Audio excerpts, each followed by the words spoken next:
All right, kinesiology 231, and this is our second set of PowerPoint slides regarding body composition. This will probably also be two subcategorized presentations, about 15 minutes apiece each, just to go through this. I'm not going to go through all the slides. There's a lot of content here, and some of it, frankly, you're never going to see in your profession, but we'll just touch on a lot of it, but not dig in deep. So we're going to continue this from lecture one. We're going to talk about weight loss versus fat loss. And I highlighted it and spoke to it a little bit in the previous presentation. You know, you have fat versus muscle, and, you know, muscle is way more dense, if I can use a broad-based nondescript term, way more dense than fat. And when you think about this in terms of the different somatotypes, and now you might have somebody who has 30% body fat and what they look like versus somebody who has the same amount of muscle, but they have maybe 15% body fat. Those body types will be vastly different, even though they have the same amount of muscle and the same amount of skeleton, same organ weight, etc. And the big thing is, and I always describe this to clients, it's the fat that kind of goes along for the ride. You know, when somebody tells me, wow, 45 pounds of fat weight, that's a lot of fat weight. Like, yeah, John, it sure is. Maybe let's go out into the gym and grab a 45-pound plate and you can walk around with it for a half an hour. That's how much you're carrying around on your structure, on your body all day long. It's a tax to the system. So yeah, 45 pounds is a lot. Let's go ahead and get started and take care of reducing that amount and have you carry a 25-pound around instead of a 45. Anyways, so it's you know, muscle is what helps make the movement happen. I say that all the time, and fat goes along for the ride. But the thing is, fat just doesn't go for the ride. I mean, there's a metabolic component to fat. Fat requires servicing of the vascular system, has to have the ability to be sustained, right? So it puts a tax on the overall organism, the body itself. And if we look at these side by side and you go, okay, here's 5 pounds of fat versus 5 pounds of muscle, it's pretty self-evident what those two look like, and one can imagine what that looks like on a person. And when you start talking weight loss, this is really what we're looking for, and we're looking to hold on to this as much as possible. So let's bring this down here a little bit further. Again, another comparison for you regarding 5 pounds of each and what that looks like if you either put a little bit on or take some off. So again, let's go back to our example of John, who's carrying a 45-pound plate versus a 25-pound plate. If you go from 40% down to 20%, that's going to make a difference. And that person is going to feel better, get up and down the stairs better, run up and down the soccer field better with their kids. Their knees are going to feel better. Their feet are going to feel better. The whole reason why we do this as a profession is to help people feel better. And you get back to this original slide that we had two presentations ago in terms of these folks probably all weigh the same. And it's just their somatotypes are different.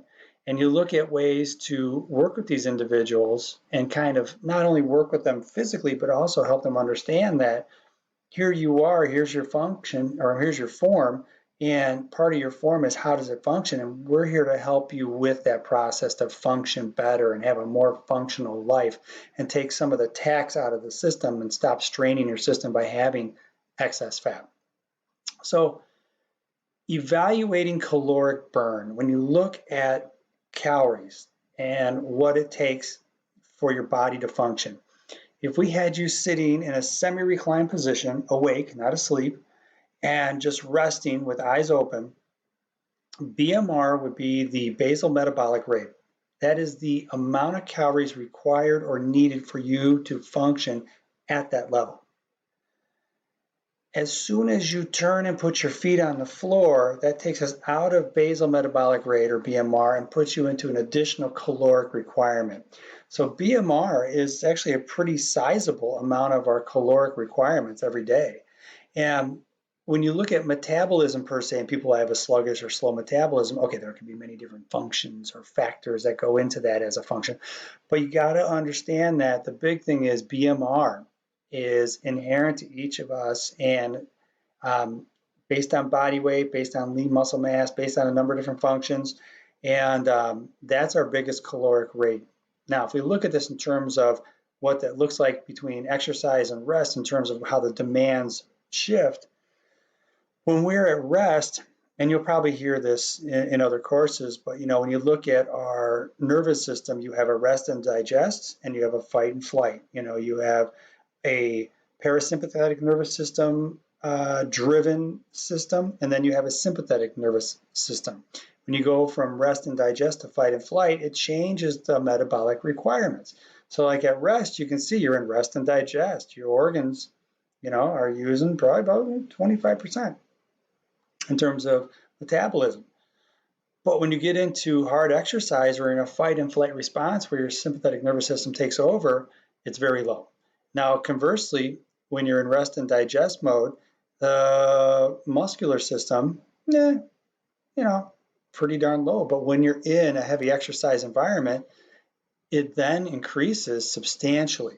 So realize you have this constant ebb and flow between rest and digest and fight and flight. So going from the parasympathetic nervous system to the sympathetic nervous system, which will be other things explored later on in your coursework for sure, you have this shunting, if you will, or changing of metabolic requirements based on demand. Let's take a quick look at this too. If we look at somebody who comes in and we look at how many calories per day, look at this, like the liver, 200 calories per day, brain, 240. And this is just their basal metabolic rate. This is how many calories are used per day at BMR, so calories per kilogram per day. And you look at this and you go, adipose tissue uses very little. It doesn't burn calories. Muscle burns calories, 100%. But really where the heavy lifting and most of the caloric burn happens is in the day-to-day function of your body, the liver, the brain, the heart, and the kidneys.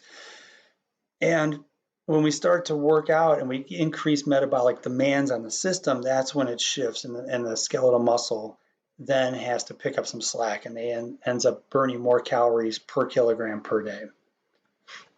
Or in our case, for many times with our clients, per hour. I'm going to breeze past this. When you look at this in terms of caloric requirements, I already talked about how many calories are burned per se. How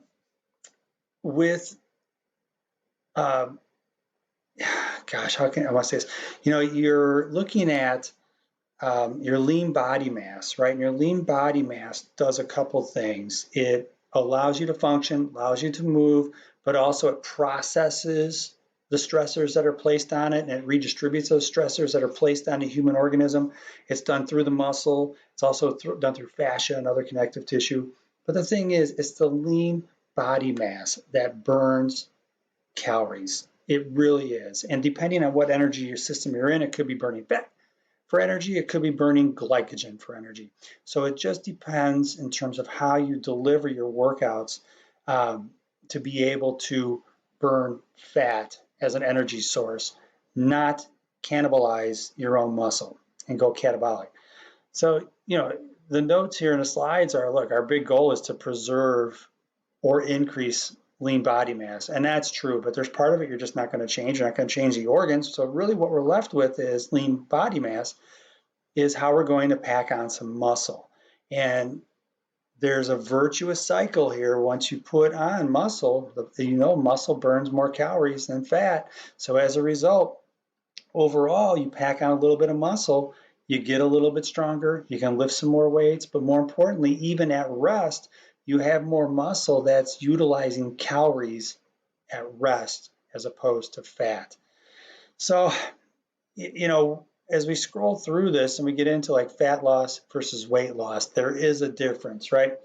And these two gentlemen here running, you look at the distance runner over here to the left, who has a higher percent body fat than the gentleman to the right.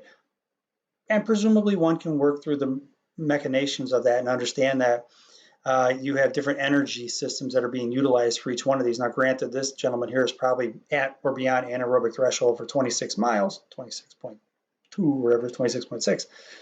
But, this gentleman over here is doing a 100-meter sprint. And with a 100-meter sprint, as I mentioned, fat kind of just goes along for the ride. The less fat that you have on the body, the better, because he's not using fat as a predominant energy source. Where this gentleman is probably dipping back and forth as fat as an energy source as he's running through his marathon. Take this a little bit further. You look at these two gentlemen in terms of age, and you have a person here who's probably doing a different type of activity. You can see the different somatotype there. And while the body composition can presumably be the same, and you can look at both and say, well, gosh, they're both athletes, they're both healthy. You look at one, you say very muscular physique, and you have another one who is not so muscular. So which one is the healthier individual? And that becomes a bit of a challenge of a conversation when you're talking with your clients, but something you can work through. Now, when we talk about body mass or weight loss, you have to kind of drill down with your client and talk with them in terms of, we're really trying to burn some fat off here. We're trying to get rid of the excess baggage here. We're not trying to just have you lose 10 pounds to lose 10 pounds, because we want you to have some muscle. And oftentimes you'll have people say, especially female clients, I don't want to be too big or too bulky. And frankly, females in general have to work really, really hard, have their diet dialed right in to have this optimal nutrition and workout cycle to really pack on some muscle and also be at the right age, the right hormonal balance, etc. So I often have to guide my female clients that it's just not in the cards. You're not going to get massively huge unless we really make some changes in your life. But putting on a little bit of muscle as you burn off some fat, wonderful. It's a great, great process. So let's look at this. Fat loss versus weight loss. 30% body fat, 16% body fat, and then you got 16% body fat. If we look at this and go, okay, 126 pounds of fat-free weight versus 54 pounds of fat weight, and then you got fat-free weight, fat-free weight, fat weight. If you look at this and you start to kind of map it out, you can just imagine how much different one person would look versus the other, how their clothes would fit different, how they can get up and down the stairs, how they feel different about themselves, and how they're able to run up and down the soccer field with their kids. These are examples I use all the time. And when you get somebody and you take them from this 30% body fatness down to 16% body fatness, and they're no longer carrying around 54 pounds, they're carrying around 24 pounds, that makes a big difference. So oftentimes people will come in, they're just frustrated, and I'll leave these in here. I'm not going to spend hours on this, but you'll have folks who come in, they sit down across from you, and they have story after story about, I cut my calories, I'm starving, I didn't do this, I've been working out, or I stopped working out, and I tried dieting. And every one of them has the same road to nowhere, because they only focus on one component about the diet nutrition side of it, and they really haven't focused on the increasing of their metabolism. And so what they need to do is have either the same caloric intake, or reduce the caloric intake, as well as increase their activity level. And I often have to guide people, we'll talk about this later on in other classes, when you have folks who come in and they start talking with you about workouts, the challenge you have, I'm going to scroll past this is kind of filler here. The challenge you have is you have to guide them on the nutritional side and either get them to eat less junky stuff or just eat a little bit less overall. And then they have to increase their caloric burn rate on the other side of the equation. It's a pretty simple mathematical equation. So if you're burning X amount of calories more on one side and taking an X amount of calories less on the other side, or it's a better nutritional quality, you'll have a net result that's positive for your client. I'm going to break right here, and I'll go into methods of assessment. I'll be speaking a little bit about direct, indirect, anthropometric, a little bit about body composition, but I'm going to try to keep this nice and simple and just focus on the things that you'll use in your clinical environments going forward. All right, guys, see you in a minute.